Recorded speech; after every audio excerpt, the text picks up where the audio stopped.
And then we should be good to go. Oh, hi, Cheryl. How are you? Hello, I'm good. I'm in the middle of making lunch, so I will be muting myself I hope you have clean water. That's what we're talking about here. as far as I know, but it's been a while since we've gotten it tested. Good. Well, good afternoon, everybody. Those of you here in person in 255 A and B Sykes, and those of you who are joining us on Zoom today. My name is Bradley Flam. I'm the director of the Office of Sustainability here at Westchester University, and we are honored to co-sponsor this series of sustainability research and practice seminars with our colleagues from the Office for Research and Sponsored Programs and the Sustainability Council's Scholarly and Creative Activities Committee. This is the third presentation in our semester-long series of 13 presentations. We meet every Wednesday from 12 to 12:50, and we encourage all of you to take a look at the program. There's print copies here in person, and for those of you on Zoom, you can find a copy on the Office of Sustainability's website. We are honored to have Dr. Michael Malcolm here today. And so without further ado, I'm going to pass the podium back to you. Thank you. It's a great pleasure to be here today. Economists talk about all kinds of things, and resource sustainability has a long history in economics.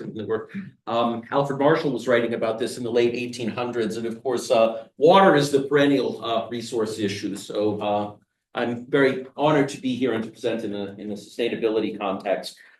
Just a little bit about the paper. My co-authors here, George Naufal is Lebanese guy who reads Arabic. And so that was very helpful because actually our source documents were in Arabic, so he was able to translate them for us.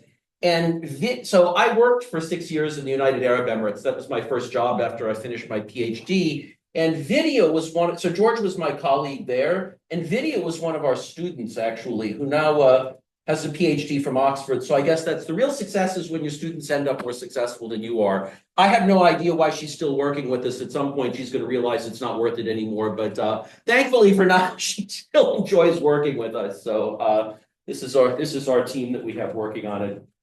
Okay, I'll just give a very broad overview first so everybody can see where this is going. So it's well established in the literature that violent conflict has very severe and multifaceted effects on health for civilian affected populations. And those span the gamut of all kinds of physical health conditions and psychosocial conditions. And they're long lasting. I mean, there are even researchers who identify sort of affected from unaffected populations, and showing that old people who were exposed to World War II even have significantly more health problems than people who weren't. So even 60 years in the future, you can see effects from people who are exposed to armed conflicts.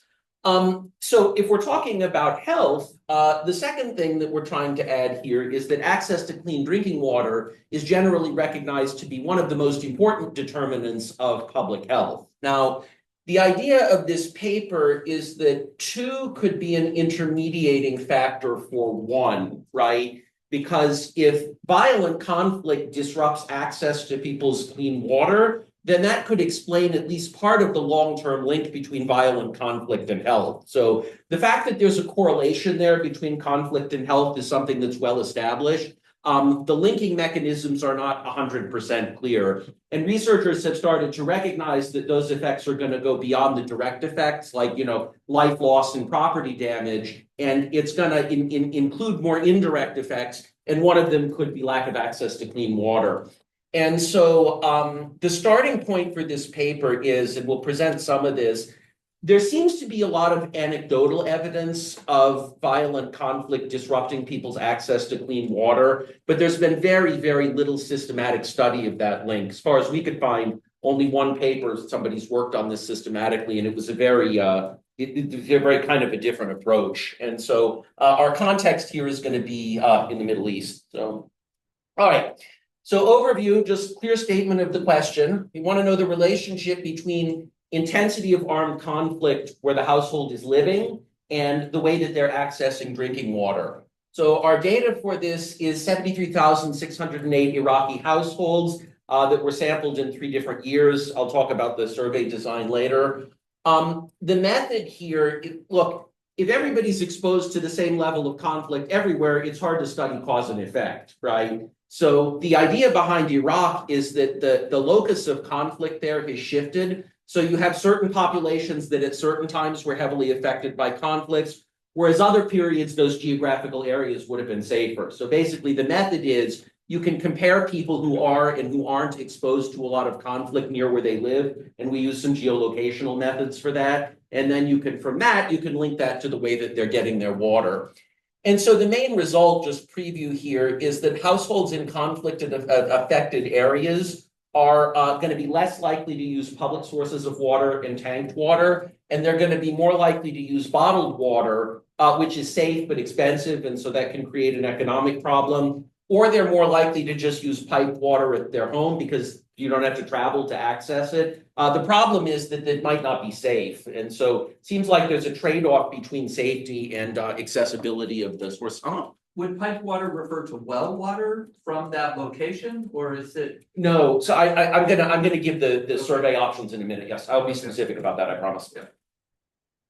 Okay, so just some context here. There's a growing literature, as I mentioned, on armed conflict and household level outcomes.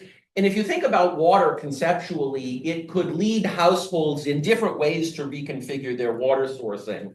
On one hand, you would tend against water sources that you have to travel to access, right? So something like tanker water that's picked up on a truck might be less feasible if it's not safe.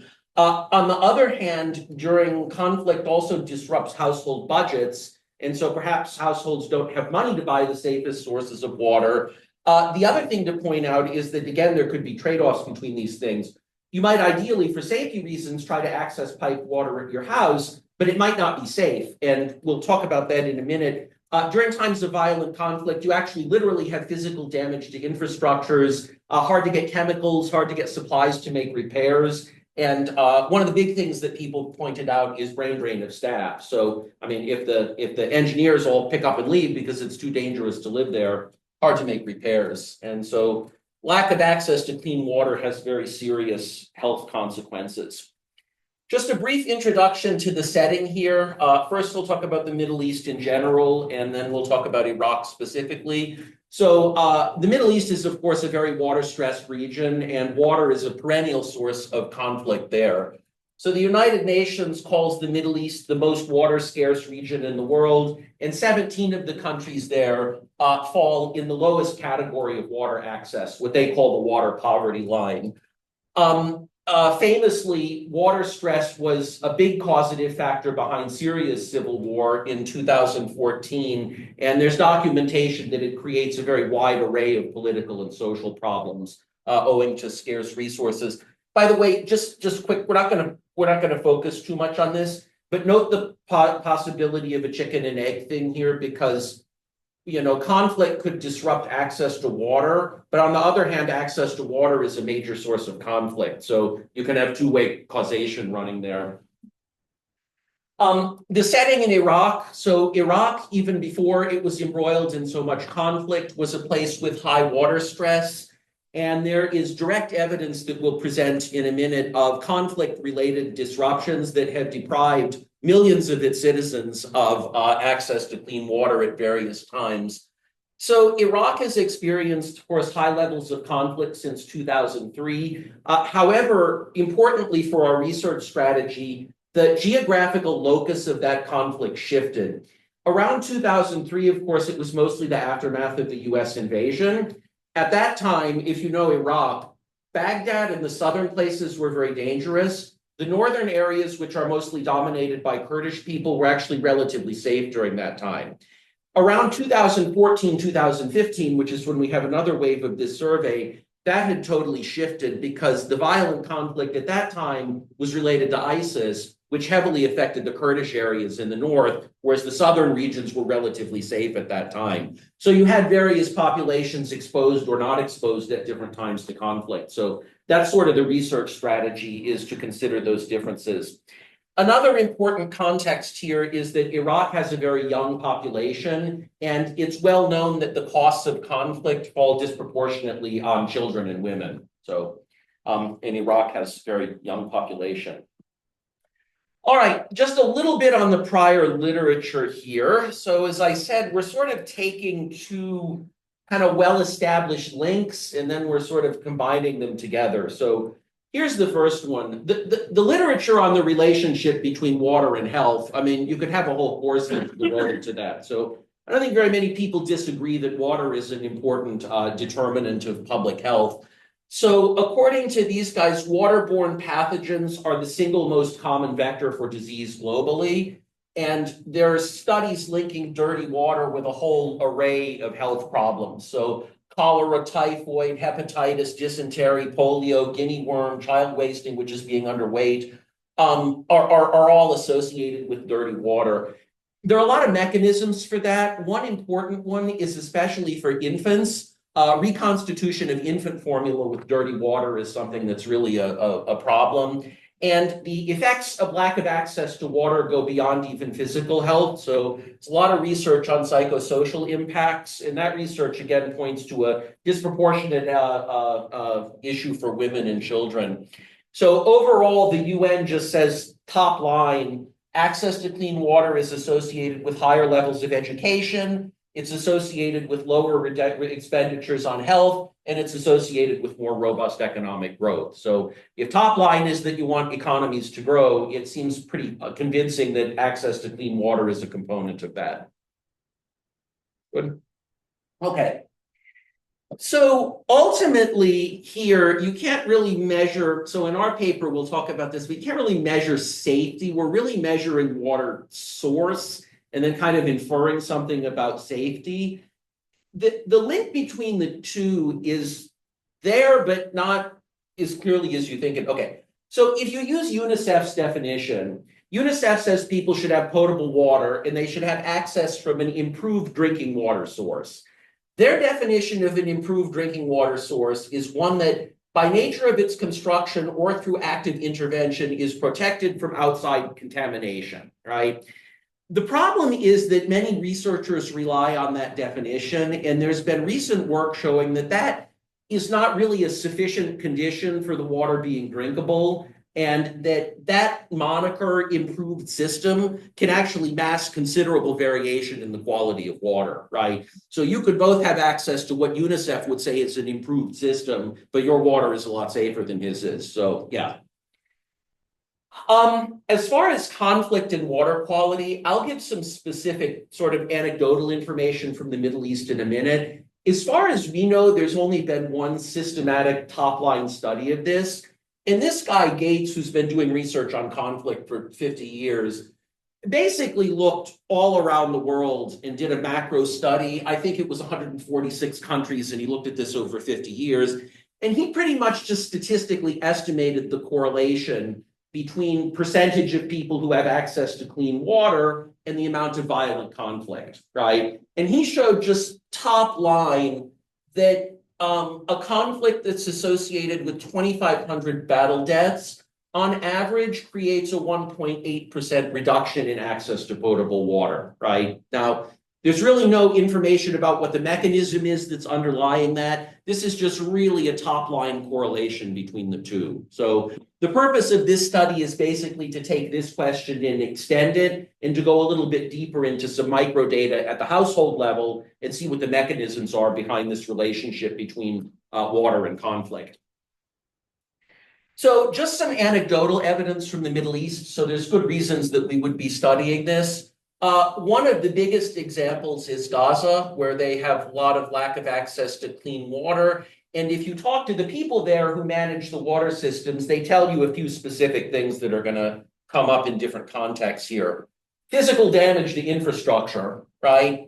Secondly, they said don't underestimate the importance of the lack of timely repairs to the system because of brain drain and because of the embargo that could reduce access to materials and chemicals and stuff like that, and contamination with wastewater. So overall, if you've read about the water situation in Gaza, they only have one aquifer that's still functional at this point. And recently said that less than 5% of water from that aquifer is even fit for human consumption anymore.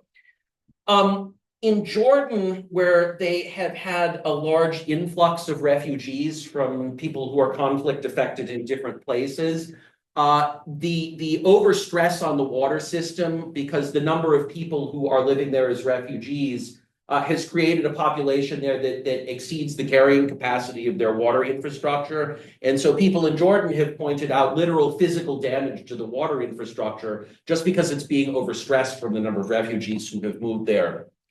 In Syria, there was an interesting study that because of the degradation of their piped water quality, a lot of households have had to start using trucking networks to bring water into. So they get water, basically, it gets delivered on a truck and it gets delivered it gets put in a tank outside of their house. And there was evidence that households were having to spend as much as 20% of their incomes getting access to water, whereas they used to just be able to turn on the tap and drink the water at home. So And where does that water come from? economic dimension to that. Oh, the tank water? Yeah. Yes, the tanked water comes from sources that are improved because it's chemically treated before it's brought. So it may come from a well. What? In the country? Oh, yeah, in the country, right? So it may come from a well, but it's been, or desalination also is common. Now, if we talk specifically about Iraq, again, there's a lot of anecdotal evidence here, but there's little systematic that links the two. There's this paper that showed since 2003 a steady decline in the quality of drinking water around Basra. And those the workers at that plant, again, specifically attributed it to lack of chemicals and spare parts to treat the water supply, and also brain drain among their staff, which is that it's violent, a lot of people leave. And so there's evidence that the water crisis in Basra led to at least 118,000 hospitalizations because of people drinking contaminated water. Other researchers say that many public water sources are contaminated because of conflict-related damage. The Battle of Mosul in 2016 apparently left 650,000 people without access to clean water in the aftermath of the battle. And those workers also specifically pointed out that even assessing the damage was impossible because it was still dangerous. So they weren't even able to assess the damage for several months, let alone repair anything. And the other thing, we talked about displacement of people, in Iraq, there's still at least 1.6 million people who are displaced, who are not living in the place that that their homes originally were. And that can add stress onto the water system if you have more people accessing it than what the infrastructure was designed for. So anecdotally, at least, there's good reason to think that there's going to be a link between the amount of conflict that people are exposed to and what kind of water they have access to. So that's what we're trying to study here. Okay. This is going to be quick. If you want to know a rundown on the relationship between conflict and health, I can point you to 50 papers that provide systematic literature reviews on this. I will just say that the context, the consequences of exposure to violent conflict, they span pretty much every dimension of health that you could imagine. So physical health, mental health, increased risk of disease and disability from all kinds of causes. And again, those effects are actually measurable for decades and decades after the conflict is even over, right? And the other thing I want to point out about this, and this is where we're going to kind of wrap up the literature review and get into the researchers in the last couple of decades have pointed out that the indirect effects from conflict and the long-term effects may be actually more important and lead to more deaths than the direct effect of battle-related deaths, right? So when you think about measuring how severe a war is, the first thing people will start to do is count up deaths and property damage, right? From the conflict. The problem is that according to UNICEF, like take Iraq, for example, more than 3 times as many children have died there from lack of access to wash infrastructure, I think water, sanitation, and health, rather than directly from violence related to the conflict. So if you're going to study the impact of conflict on civilian populations, it's really important to go beyond those direct effects and look at some of those more indirect effects and long-term consequences. So at least we think that water is an important part of this. So this is all the motivation for the study. Okay, so combining. We have extensive documentation on 2 different points, but there's not much in the literature that links them together, right? So there is very extensive documentation, at least anecdotally, that conflict can lead to damage to the wash infrastructure. And there's also evidence that clean water is one of the prime factors that explains public health. But Gates argued that the literature that directly substantiates the link between the two is very scarce. So that's what we're trying to add here with this research. So, okay, the data. So we are using the multiple indicator cluster survey, which is administered by the Iraqi government and by UNICEF. Any researchers who are interested in developing countries, these surveys are a great source of information, and they run them in all kinds of countries. I think that there are like 60 or 70 of them at this point that are run in different countries. So response rate for the surveys is 98%. I challenge you to administer any survey and get a 98% response rate. I think that basically they just do what we don't have resources to do, which is to follow up and follow up and follow up until they get a response. It's a stratified random sample. It's stratified geographically just to make sure that it's representative of the different areas. And so we're using the surveys they're done about every 5 years. And so we're going to use the surveys that were administered in 06, in 11, and 18. And so that gives us a total sample size of 73,600 households. So, okay.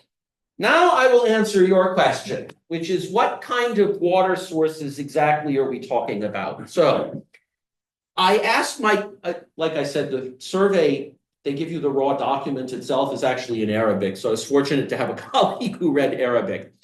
He tells me that the literal translation of the question that was asked on the survey is, what is the main source of drinking water used by members of your household? Drinking water is important because you could be using piped water for watering your garden or for taking a shower, but this is specifically about the water that you drink, right? And the survey provided 11 options. And so those are the options. So piped into dwelling would be the ideal, right? That's, you turn on your tap in your house and the water comes out and you drink it. Another option is piped into a yard or a plot. So some people will have piped water from a public system, but it comes into their yard and then they, take the water back into the house. Public wells and taps, tube wells, boreholes, protected wells, unprotected wells, springs.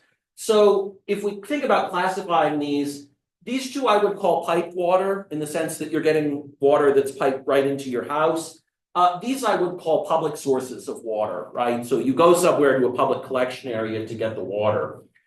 Another option is tanker trucks. So in the Middle East, it's common to have trucks that deliver drinking water and then you store it in a usually an overground well at your house, or then bottled water. There are three surface water. The problem with that is I don't know what that is, because that could be surface water at your house if you have a well there, if you have a lake on your property and you clean the water, it could be that, but it could be surface water from a public source. So we're just classifying that as other. Rainwater collection, again, that could be you collecting rainwater, it could be public rainwater that somebody collected, and then there's other. So anyway, so pretty much those are our 4 categories where it's clear, right? These 2 are piped, that's ideal, you're getting it from your house. Those 2 are public, you're traveling somewhere to get water from somewhere else. That's delivered on a tanker truck or cart, and that is purchasing bottled water. So those are going to be our 4 categories. Good? Okay. All right, now if you think about how conflict interlaces with these, there's different conflicting effects in different directions, okay? Piped water is ideal because it's convenient and you don't have to travel to access it. On the other hand, if the infrastructure got degraded, it might not be safe, right?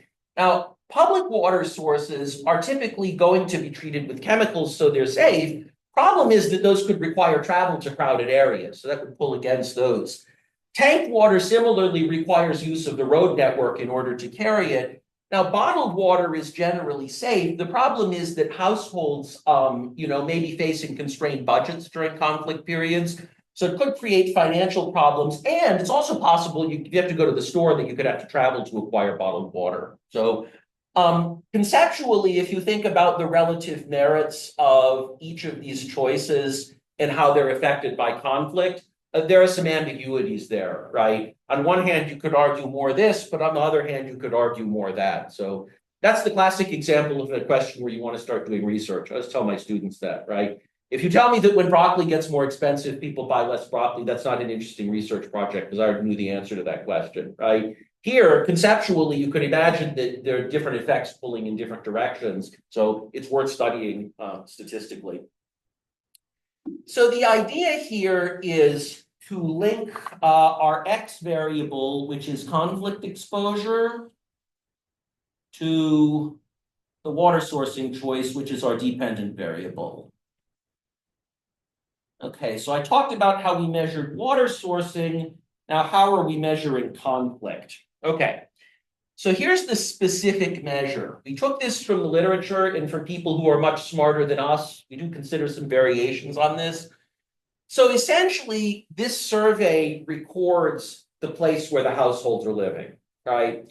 And so what we ask is, in the place where you're living, how many conflict-related deaths were there in that governorate where you were living over the previous year, right?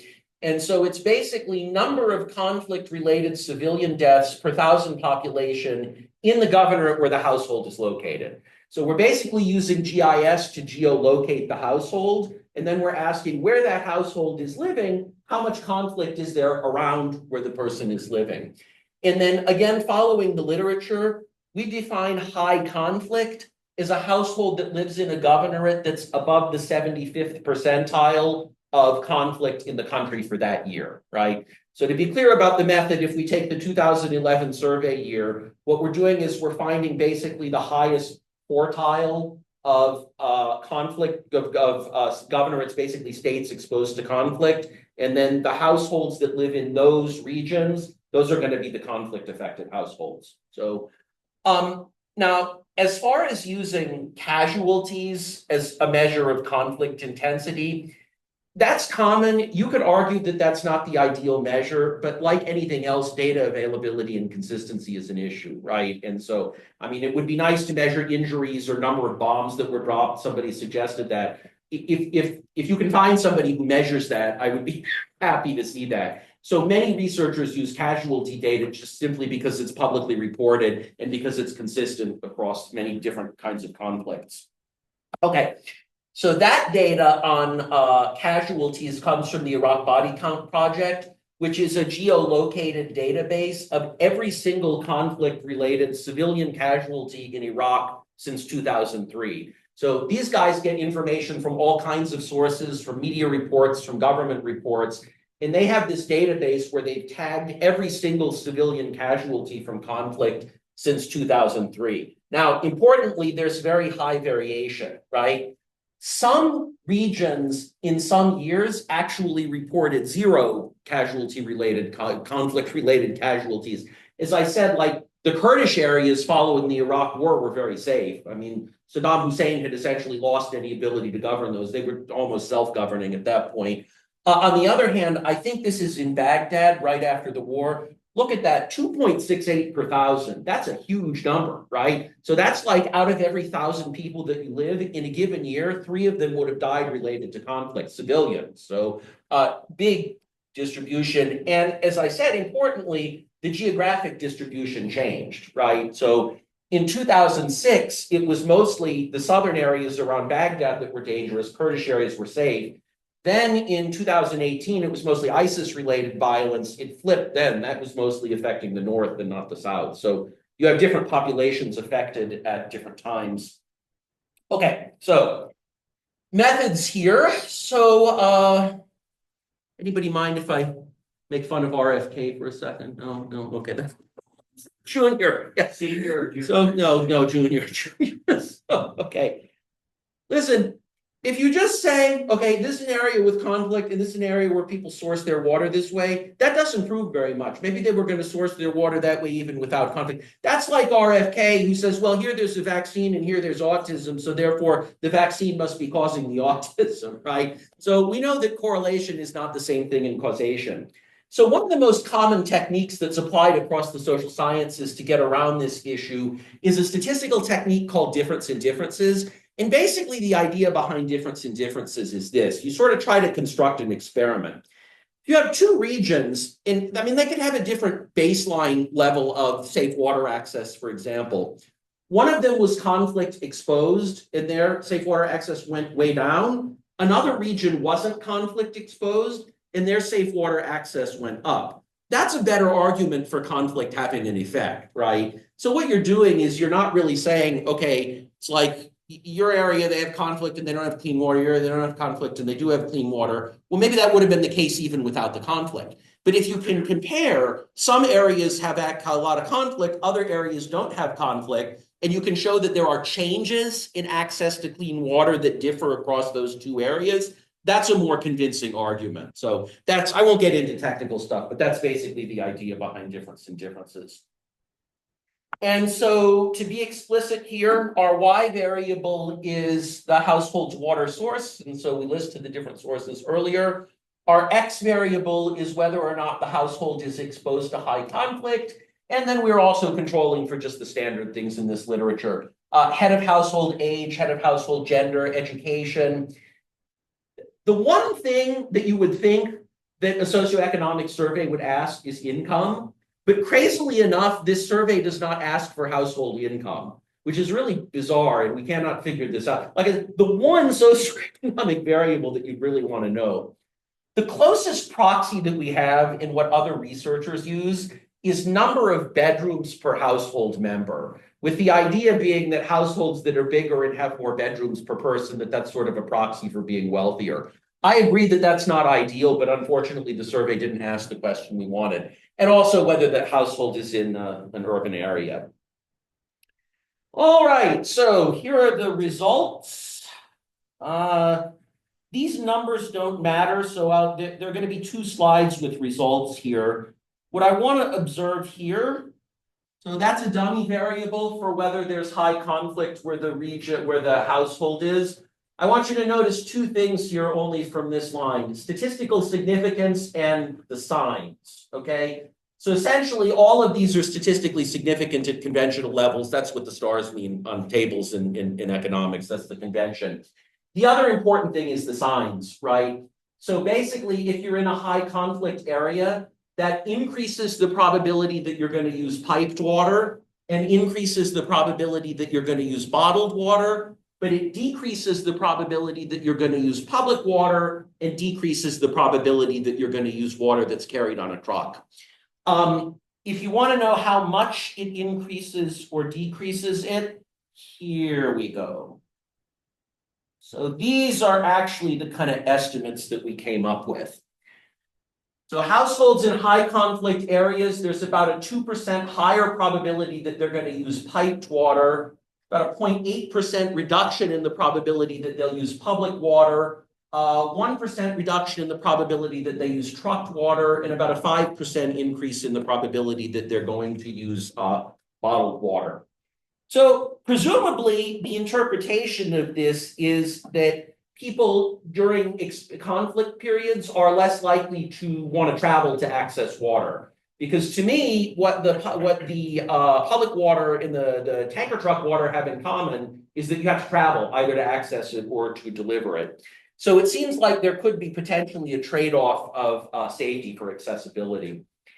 So the name of the game in economic research is to anticipate what the referees are going to complain about and to forestall that by answering their question before they even ask it. So here were the 7 criticisms that we could think of, and I'm just very briefly going to talk about how they're not actually criticisms, right? Because we addressed them.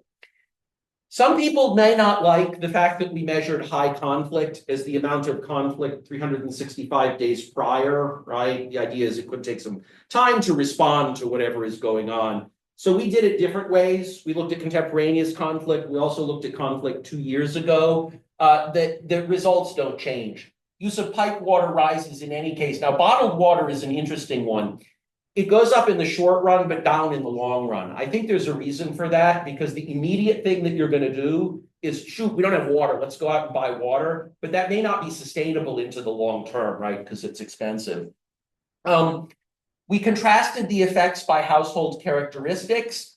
Unsurprisingly, the responsiveness is stronger for urban households and richer households. I think if you have more economic resources, you have more options for responding to shocks that take place. And people who live in urban areas have more accessibility of different types of water. There was also a question asked directly, do you travel to get water? And so households exposed to conflict were less likely to travel to get water. So that shows that we're onto something with our mechanism. You could look at different cross combinations of water source and travel. So like, if you think about it, public water could require a lot of travel, or maybe it's next door to your house, right? And what we found is that conflict is associated with a decline in the use of public water that requires much travel, but it's an increase in public water sources that don't require travel. And so use of bottled water increases in any case, again, speaking to the fact that that's probably what people think of as the highest quality. Short run and long run, substitution to piped water is more of a long run response, whereas substitution to bottled water is not significant in the long term, again, because it's probably expensive. So that's your short term response, but long term, not much evidence of a long term response. This is just different statistical results here. Okay, so I'll just mention this briefly. Anytime you do studies with conflict, one concern that people will raise is about migration, because if you have a conflict and the people who leave are different from the people who stay, then the people that you're administering the survey to may not be representative, and so your results would be biased. So that's a ubiquitous problem with anybody who studies conflict. So we recognize this is a problem in this research, but every conflict researcher runs into the same problem. So just to conclude here, I think that we focused on what seems like kind of a natural link, and that the effects of conflict go beyond the direct effects. And so drinking water, I think, may be an important part of this story. And so there's emerging evidence that conflict has serious implications at the household level. And I think that drinking water is a big part of that. Already have disparities in access to drinking water and inequalities. So I think that conflict is going to exacerbate those, and particularly in the setting of the Middle East, where the combination of conflict and climate change, researchers are already calling that a polycrisis, right? Because they all combine with each other to problems. So in the context of aid organizations and development, I think there really has to be primacy on access to basic health services and restoring those following conflict. I just want to quickly mention one more thing. We have some other studies along these same lines where we're looking at conflict using the same data source. And so just to highlight what we did here, we looked at breastfeeding in conflict, and we found that mothers who live in conflict affected areas were less likely to breastfeed. That could be from stress. Another reason that some people pointed out was in conflict areas, you often have aid organizations coming in and they're pushing formula. And so you see less breastfeeding. Child labor, so children who live in conflict-affected areas are more likely to be engaged in paid labor, and it also increases the number of hours worked. So that's another problem. Child discipline, so households in conflict-affected areas are more likely to use corporal punishment and less likely to use constructive techniques. The interesting one here that we're still doing some work on is vaccinations. And all of these show negative consequences from conflict. Actually, strangely, in the vaccination paper, we got a positive correlation. The kids who live in conflict-affected areas are actually more likely to have vaccinations.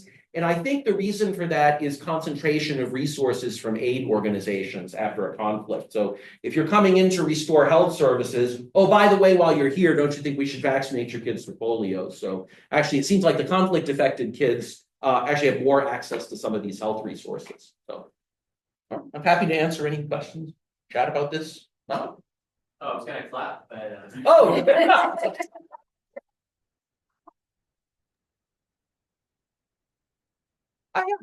So, mine more about like the difference in difference. So because the conflict like intensity shifted like across time and geography, And in your paper, it said it used a generalized difference in difference model rather than the standard. Mhm. Are there like specific advantages to using that in comparison to the standard for like your? Yes, so the standard difference in differences model only, the simplest version, you have one treatment, and you have one control group and you have one treatment group, right? So basically think about two periods, right? So there's some policy that affects you and there's some policy that doesn't affect you, and then I can compare those two. What you have to extend that for this is that, so kind of our treatment variable is the high conflict. Well, the problem is that because there's more than two periods, it could be, well, maybe you're a treatment person because you're exposed to high conflict in periods 1 and 3, and you're exposed in periods 1 and 2, and you're exposed not in any periods.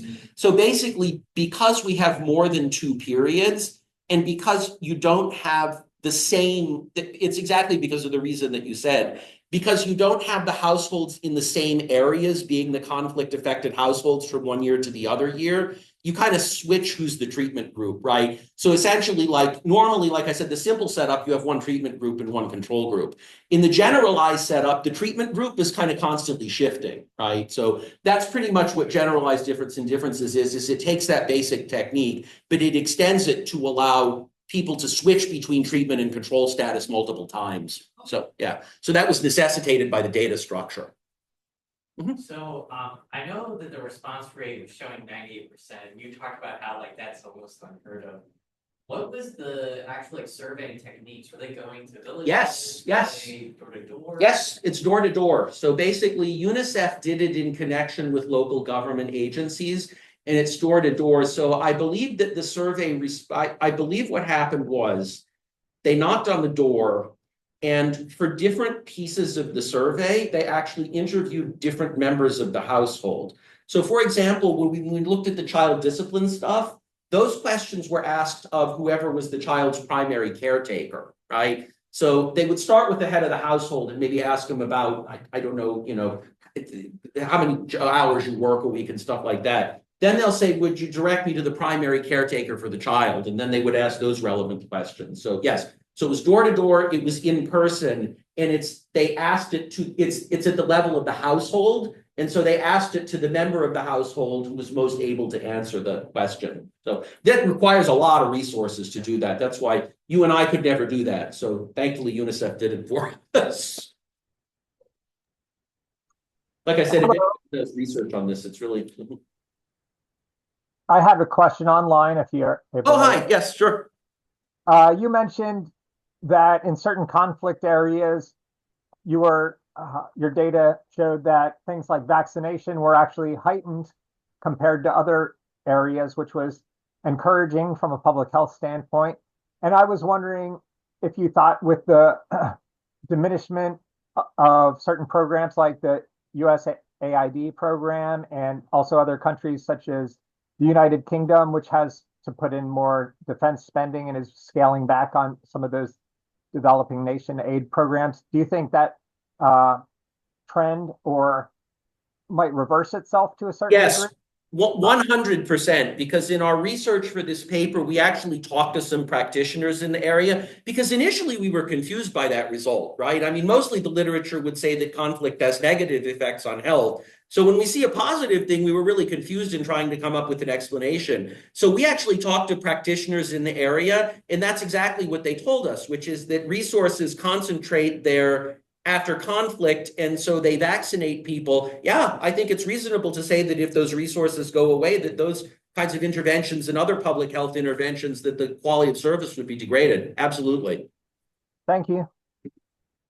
Uh-huh. So would it be interesting to look at the climate differences in different conflict zones in this relationship? Like there was no rainwater was very much Yeah, not yeah. a thing, but if you have more regular rainfall and could set up cisterns like conflict, maybe there's certain regions of the world where That's a really interesting point, because if you think of this as basically, I mean, the way we kind of conceptualized it is a household is facing an optimization problem, but you have different constraints that are coming at you.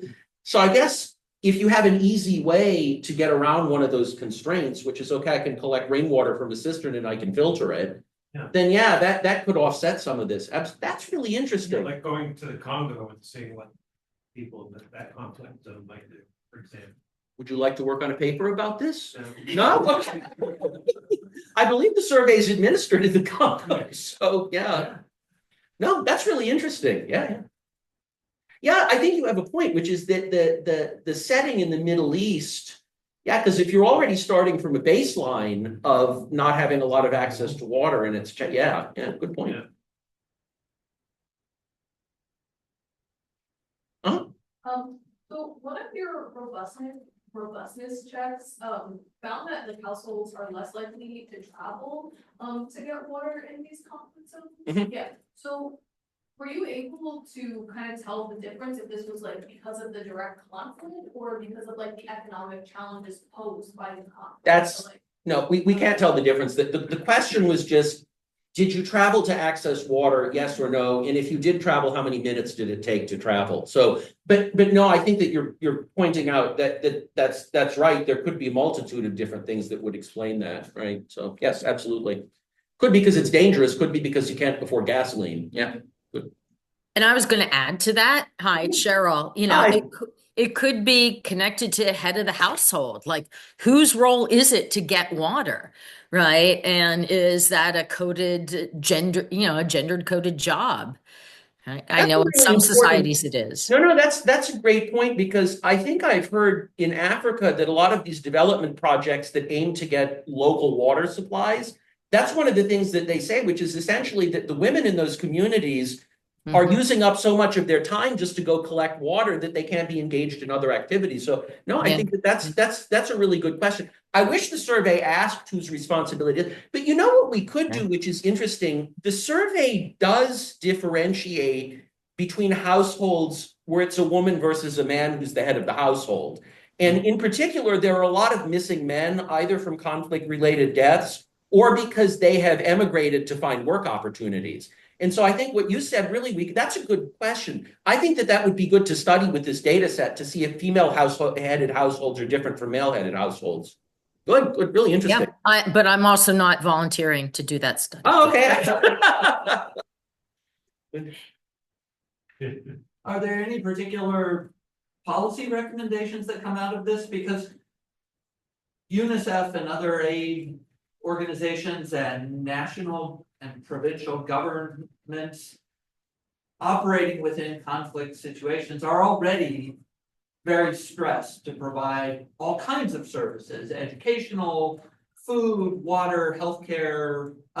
So can UNICEF take the results of this analysis and improve the way that they're supporting families in conflict areas? That's a great question to ask an economist, right? Because I'm cognizant of the fact that resources are limited, right? What I would say about that is this, right?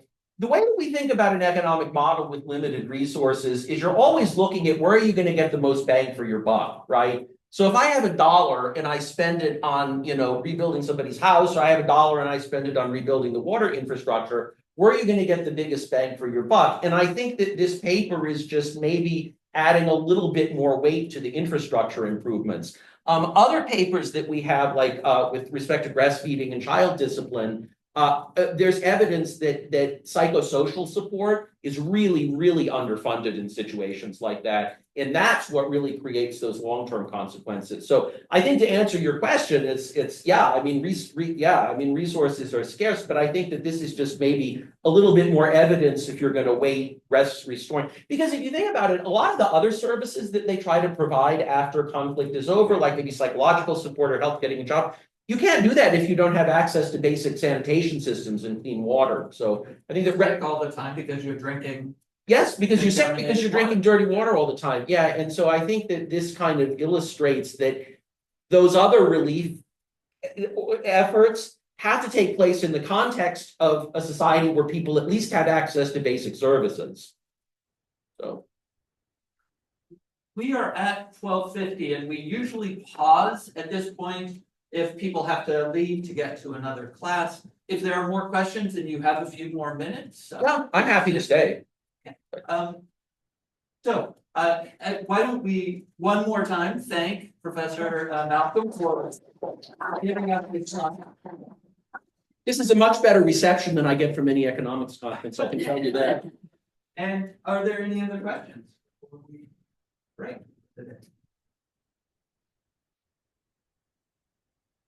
All right, and I'm not seeing any online, so. Hey, Sarah, are you still there?